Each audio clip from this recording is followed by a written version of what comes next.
ঘটনা হয়েছে 15,000 টাকা দিছে, 1500 টাকা দিছে।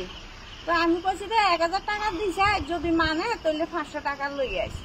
তো হাতে প্রথম 1000 টাকা দিছে আর কইছে আচ্ছা আমরা কালেকশনে পাইলে তো তুমি আবার টাকা লবো। কিসের টাকা?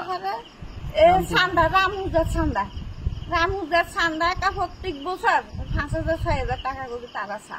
আমরা যেটুকু পারি এতটুকু দিই। তো এবার না 1500 টাকা দিছে, 1000 টাকা দিছে, 500 টাকা হাতে রাখছে। হে আর হোলারে কি আসার বলে টাকা দিয়ে লাগবো, তবু 1500 টাকা হাঁটছে লইছে না।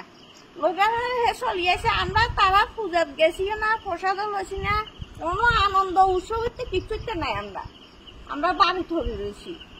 তাহলে আজকে আর বিসর্জন দিতে গেছে, মদ সদ খাইয়া বিসর্জন দিয়া এই বেটারা হলুদ গুলার বিসর্জন দিছে রামেরে দি হেয়ার হবে দোকানে গেছে, যাই কইছে টাকা দিবেন নাই, দিতে না কইছে দোকান সোলাইনি আসারি ছড়ি শাড়ি কতদিন নিলি ইচ্ছে মতন মদ খাই দুপুরাই আছে রিটার্ন কর্মকার আছে।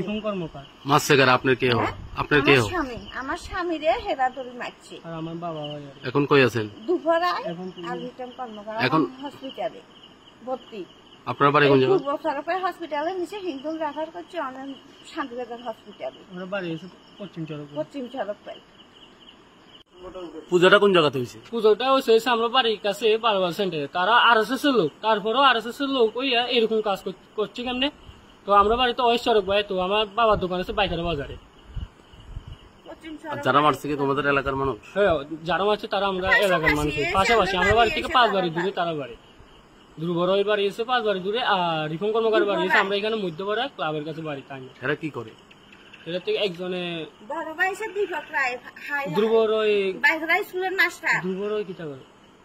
ধ্রুব দোকান আছে, এখন তাই দোকান করে না, RSS এর এখানে থাকে। হেরেই মারছে না আজকে? আজকে 9:30 ঘটনা। আমি রামপুজার এখানে তো প্রথমে আমি 1000 টাকা দিছি।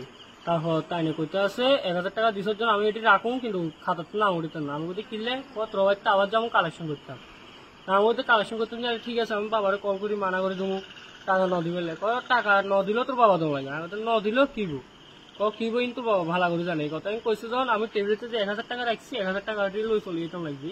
পিছন দিয়ে আমার ডাক দিছে, ডাক দিছে কইতে আছে তোরা আসা ছোড়োর মতো থাক, নাহলে তোরা আসার মেত্তা করি যাবো। কি করতে পারবো মানে থাবড়া চোপড়ায় গালের দা থালাই দেবো, এতটুকু কইছি না। তারপরে আমি অপমান করছি, তারপরে আমি আরো 500 টাকা লই 1500 টাকা তারা দিতাম গেছি। তারা কইতে আছে লইতো না। আমি যদি কেন কত বাবার লগে কত হবে কথা কইছে, তো এতদিন তো আমার কিচ্ছু হয়েছে না। আজকে মুক্তি বিসর্জন দিছে বেতাগা, মুক্তি বিসর্জন দিবার পরে তারপর কয়টার সময় কইতে পারি না, কিন্তু অনুমানিক 9:30 সময় আমার বাবার দোকানে গেছে তারা দুজন, রিফন কর্মকার আর ধ্রুব রয়। তারা দুজন যায় আমার বাবার দোকান থেকে ট্রেনে বের করে দোকানের সামনে ফালে আচ্ছে, তোরা মারছে প্লাস দোকানে আসা মারছে প্লাস কোনিও মারছে। তারপরে বাবা এখন ঘেড়ি ব্যথা বাইকের হসপিটাল। কি দোকান? বাবার হচ্ছে বণিক দোকান, পদাবতী স্বর্ণ শিল্প রায়। আচ্ছা, এখন কই আছে? এখন তিনি বাইকার থেকে রেফার করে শান্তিবাজার হসপিটালে ভর্তি।